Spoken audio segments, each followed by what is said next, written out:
저는 이 룻의 삶을 보면 요업의 인생이 생각이 납니다. 이 둘의 인생이 참 닮아있다라는 생각을 하게 됩니다.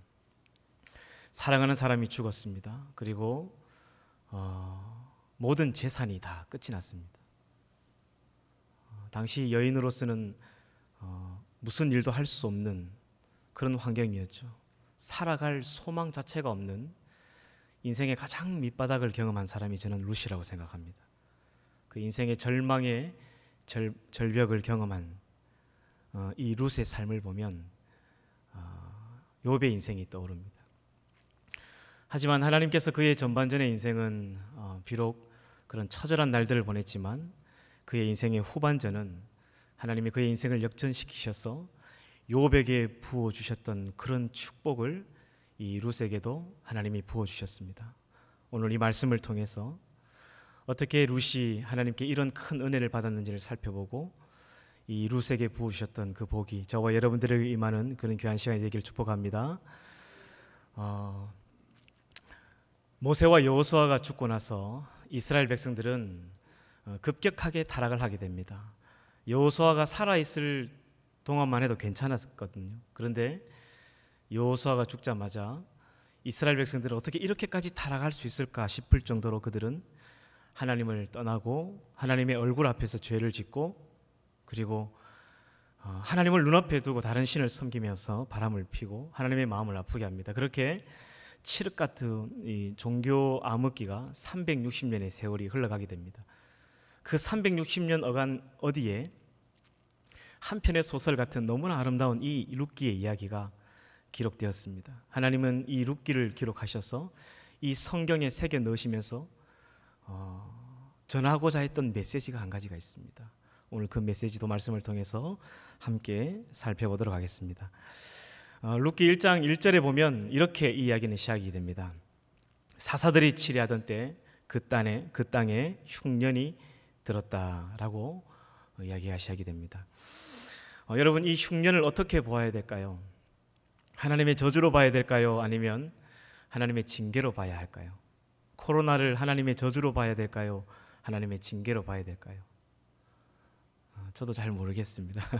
그러나 분명한 것은 이 사사시대 때 하나님이 주셨던 흉년은 하나님이 사랑하는 자에게 매를 들듯이 그 이스라엘 백성들을 사실 징계한 것이죠. 하나님이 징계하실 때는 그 징계를 달게 받아야 됩니다. 우리가 자녀들을 양육하다 보면 여러분도 잘 아시겠지만 매를 들면 세 가지 반응이 나타납니다. 첫 번째, 무서워서 도망가는 아이들. 두 번째, 자기가 억울하다고 부모에게 대드는 아이들. 세 번째는 자기가 잘못했다고 시인하면서 매를 달게 받는 아이들이 있습니다. 여러분, 이 세 명의 자녀들 중에 누가 가장 예쁘죠? 세 번째가 제일 예쁩니다. 저도 자녀들 중에 이렇게 매를 들 때에 순전히 매를 맞고 잘 받아들인 아이들은 나중에 제가 매를 때린 것이 미안할 정도로 그런 마음이 들어요. 하나님의 마음도 마찬가지인 것 같습니다. 하나님이 징계를 하실 때는 달게 받아야 됩니다. 근데 그 하나님의 징계가 싫어서 도망을 간 한 가정이 나옵니다. 우리가 잘 아는 엘리멜렉의 집안이죠. 여러분, 이 엘리멜렉의 집안은 사실 부유한 집안이었습니다. 당시 이스라엘 백성들은 흉년이 들면 그 성중에 굶어 죽는 사람이 없게 하기 위해서 부자들이 자신의 재산을 팔아서 가난한 사람들을 먹여야 했습니다. 그것이 의무였죠.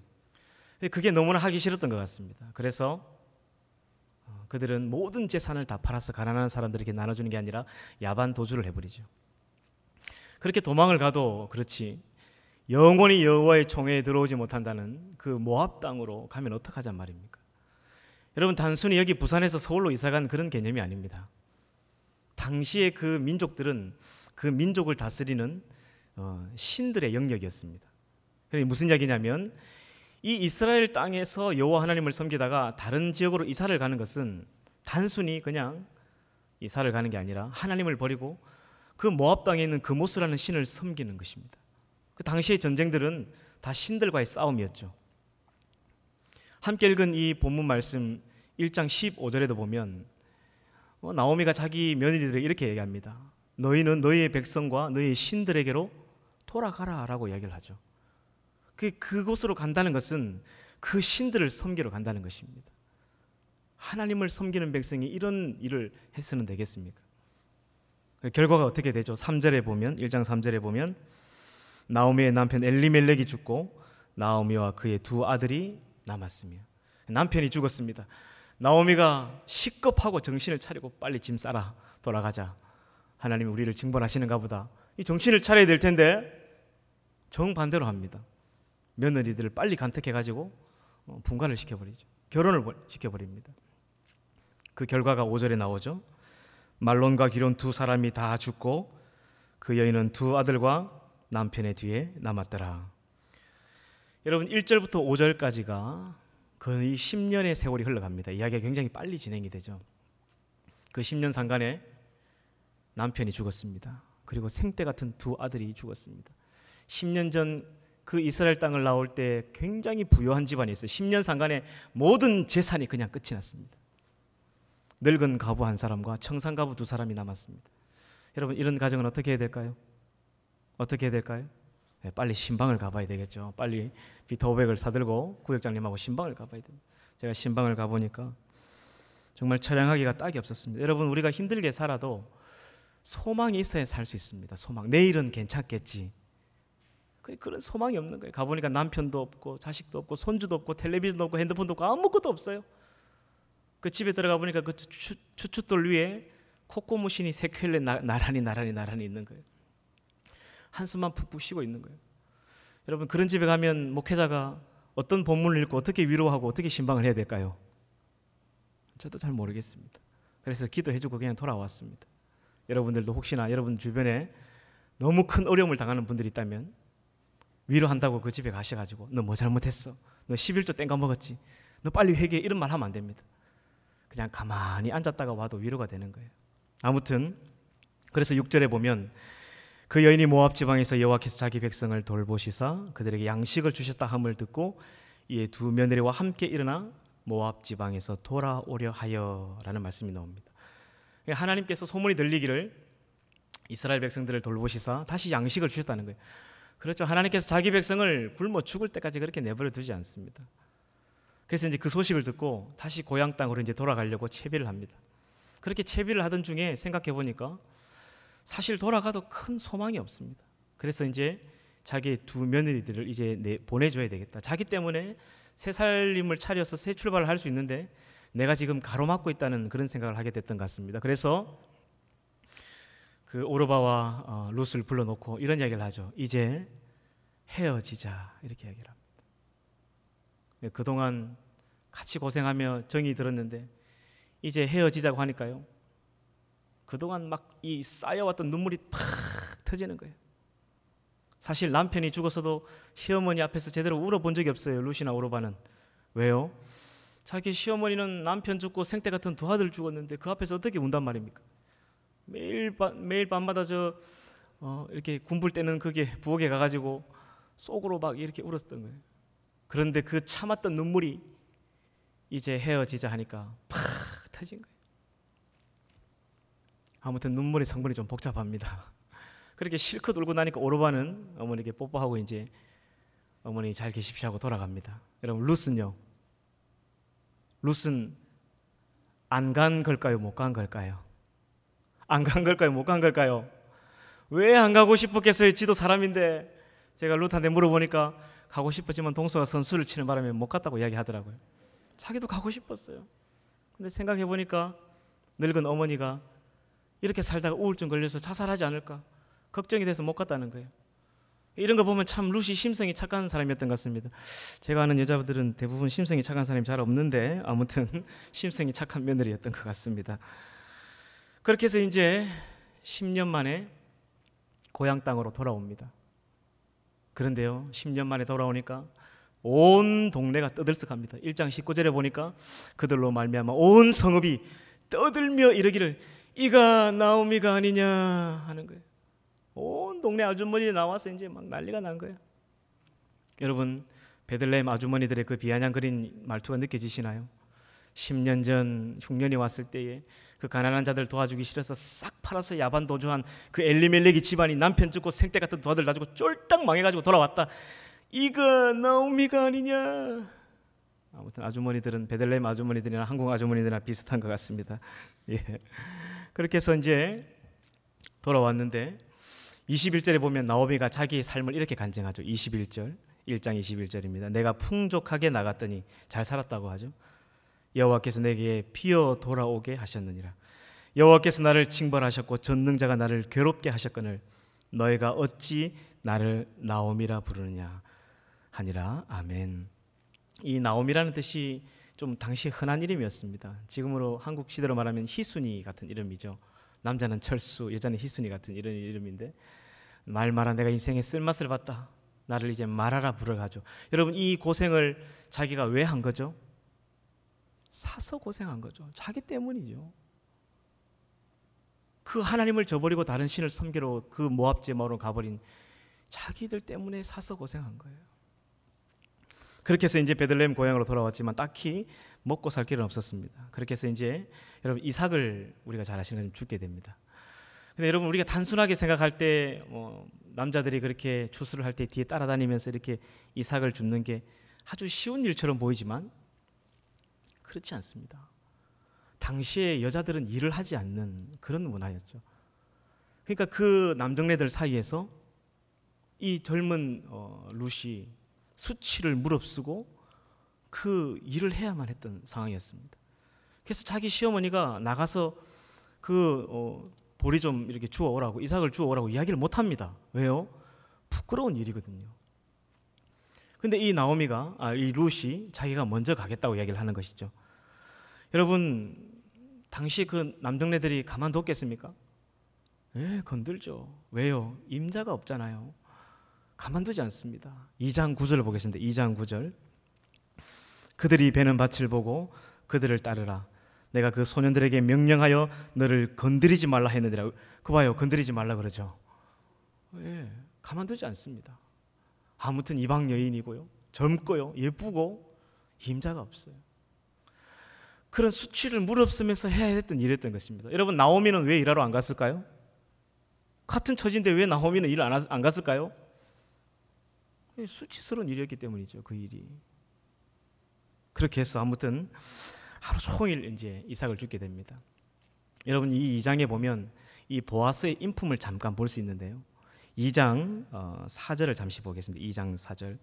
정말로 인품이 좋은 인물이었습니다. 마침 보아스가 베들레헴에서부터 와서 베는 자들에게 이르되 여호와께서 너희와 함께 하시기를 원하노라 하니 그들이 대답하되 여호와께서 당신에게 복 주시기를 원하나이다 하니라.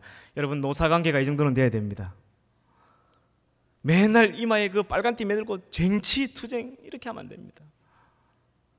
믿는 분들이 회사를 경영하든 기업을 경영하든 노사관계가 이 정도는 돼야 되겠죠. 이 아래 있는 종들이, 하인들이 주인을 보니까 사장님, 당신의 삶을 보니까 하나님이 살아계신 것 같습니다. 당신의 삶은 하나님이 복을 주실 것 같습니다. 그럴 때에 여러분들에게도 하나님이 복이 임하길 바랍니다. 노사관계가 이 정도는 돼야 됩니다. 우리가 보아스에게서 이런 점을 좀 배울 필요가 있습니다. 그리고 여러분, 당시에 이 보리를 베는데 종들에게 일을 시키죠, 그죠? 그런데 뒤에 이제 이삭을 줍는 사람이 따라 붙었습니다. 주인들이 뭐라고 말할까요? 단디 주라, 뒤 따라 붙었다, 이렇게 말하겠죠. 근데 정반대로 이야기하죠. 좀 뽑아버리라고 하죠. 좀 주라고. 저들도 먹고 살아야 될 거 아니냐. 대단한 인물이었습니다. 절대 쉽지 않습니다. 여러분, 저도 벼농사를 어릴 때 정말 지긋지긋하게 해봤거든요. 얼굴은 이렇게 귀티나게 보여도 정말 저는 벼농사하면 진짜 이가 갈리는 사람입니다. 정말로. 정말 쉽지 않습니다. 지금은 콤바인 있지만요, 예전에는 전부 다 이 배 가지고 그 껄끄러운데 막 다리를 굴려가지고 다 틀어가지고 할머니 옆에서 딩기를 가지고 다 날리고 그걸 쥐고, 아유, 그 논빼미마다 그거 들고 다니는 생각하면요, 지금도 이가 갈립니다. 그래서 제 아버지는 그 여름 한철 뼈 빠지게 농사한 그게 너무 아까워서 다 추수를 하고 나면 반드시 그 논을 돌아봅니다. 왜요? 그 10개에서 11개 달려있는 그 이삭 떨어진 거 한 개 주우려고요. 많이도 없어요. 그거 몇 개 주우려고 다 논빼미를 전부 다 돌아다닙니다. 그게 일상적이고 평상적인 건데 내어버리라는 거예요. 그렇게 해서 이 룻이 주운 게 얼마냐면 한 에바입니다. 여러분, 한 에바는 28리터죠. 콜라병 하나가 1리터면 28개 콜라병을 주운 거예요. 여러분 당시에 한 포대를 10대라고 합니다. 10대. 한 에바는 12대입니다. 그러니까 한 포대하고 좀 더 준 거예요. 이 두 가부가 한 달하고 한 보름 정도 먹을 수 있는 양을 한 거예요. 얼마나 아무튼 종들이 예쁜 처자가 졸졸졸 따라오니까 막 얼마나 흘려버렸는지 자기 어느 쪽으로 많이 오니까 아무튼 아저씨들은 그 베들레헴 아저씨나 한국 아저씨나 비슷한 것 같습니다.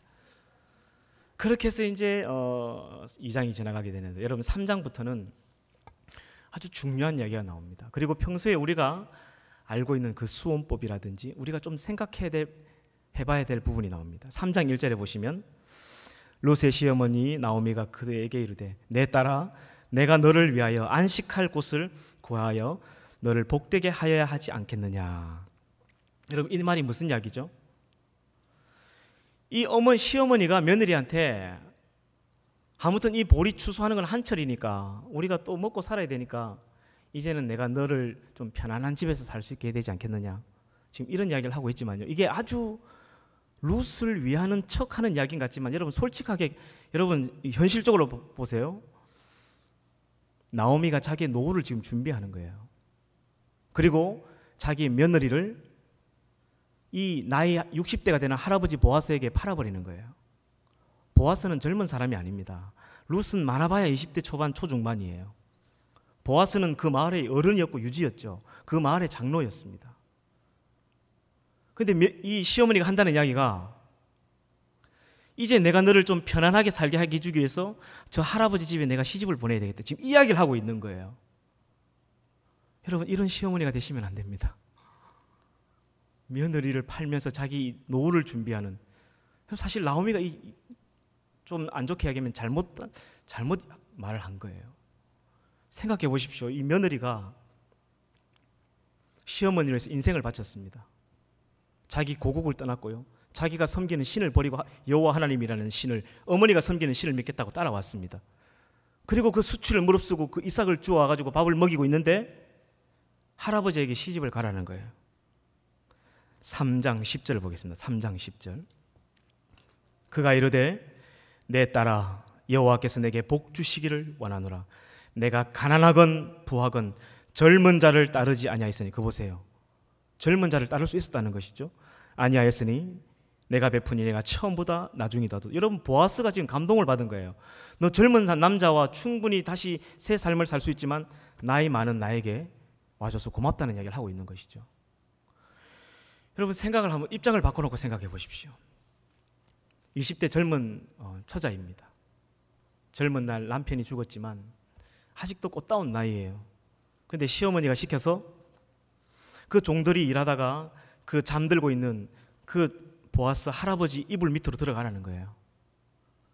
그 발치 이불을 들고 노젓가리 옆에 몸을 누일 때 여러분 그 룻의 심정이 어땠을까요?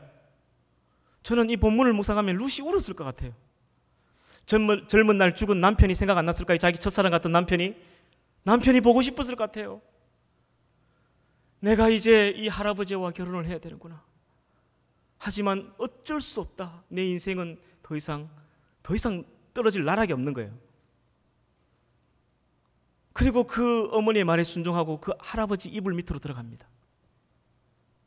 그때 그 참담한 심정 얼마나 무서웠을까요?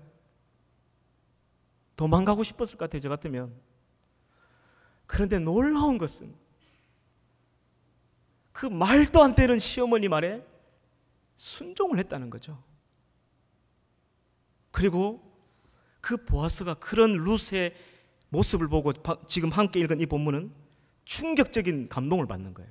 어떻게 네가 나를 선택할 수 있을까? 감동을 받았다는 거죠. 여러분 하나님께서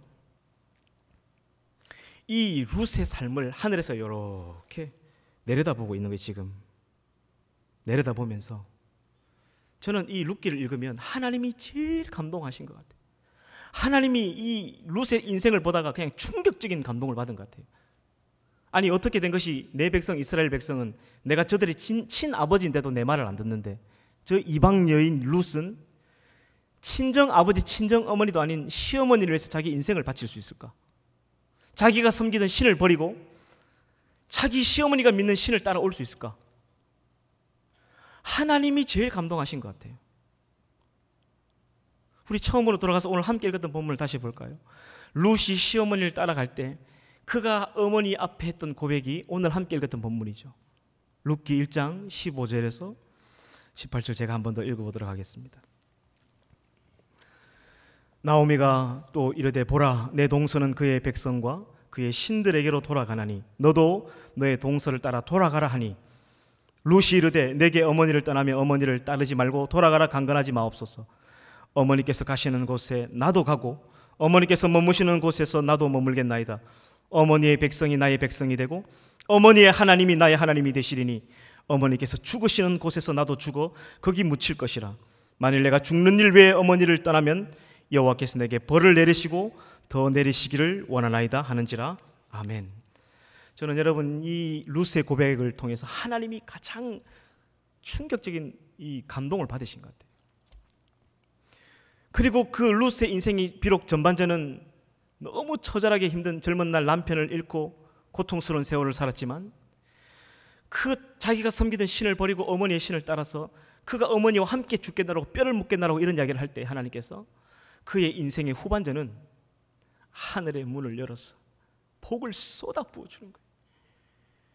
여러분 예수님의 족보에 5명이 오른 여인 중에 한 명이 룻이죠. 룻이 보아스와 낳은 자녀가 오벳이고 오벳이 이새를 낳고 이새가 다윗 왕을 낳습니다. 다윗 왕가의 그 왕가의 혈통의 어머니가 되는 거예요. 하나님께서 하늘의 문을 열어서 그 복을 쏟아 부어주는 거예요. 말도 안 되는 시어머니의 그 말에 순종하는 그 모습을 보면서 이스라엘 백성들은 하나님 말이라면 듣지도 않고 따르지도 않고 순종도 하지 않는 이 처절한 종교 암흑기 360년간의 시기를 보냈는데 어지간히도 하나님 속을 썩였는데 이 이방 여인은 이렇게까지 시어머니를 위해서 자기 인생을 바치는 거예요. 하나님이 이 룻기를 이 성경 구약 성경 여기에 기록하신 목적은 이스라엘 백성들에게 지금 일침을 가하고 있는 거예요. 너희들이 저 경멸하는 이방 여인들보다 더 못한 존재다. 너희들이 개와 돼지라고 말하는 저 이방 여인보다 너희들은 더 못한 존재다. 하나님 지금 일침을 가하고 있는 거죠. 룻기를 통해서. 어떻게 이럴 수가 있느냐 너희들이. 내가 너희를 어떻게 사랑했고 너희를 어떻게 여기까지 이끌어왔는데 저 이방 여인을 봐라. 저렇게까지 어머니를 위해서 시어머니를 위해서 인생을 바치는데 너희들은 나를 아버지라고 부르면서 내 말은 이렇게까지 듣지 않는가. 하나님 너무 속이 상하기도 하고 이 룻의 인생이 너무나 기특하기도 하고 아무튼 여러 복잡한 감정이 여기 있는 거예요. 그래서 이 룻의 삶을 여기 성경에 기록하여서 오고 오는 세대에 하나님 이 룻의 삶을 칭찬하고 있는 거죠.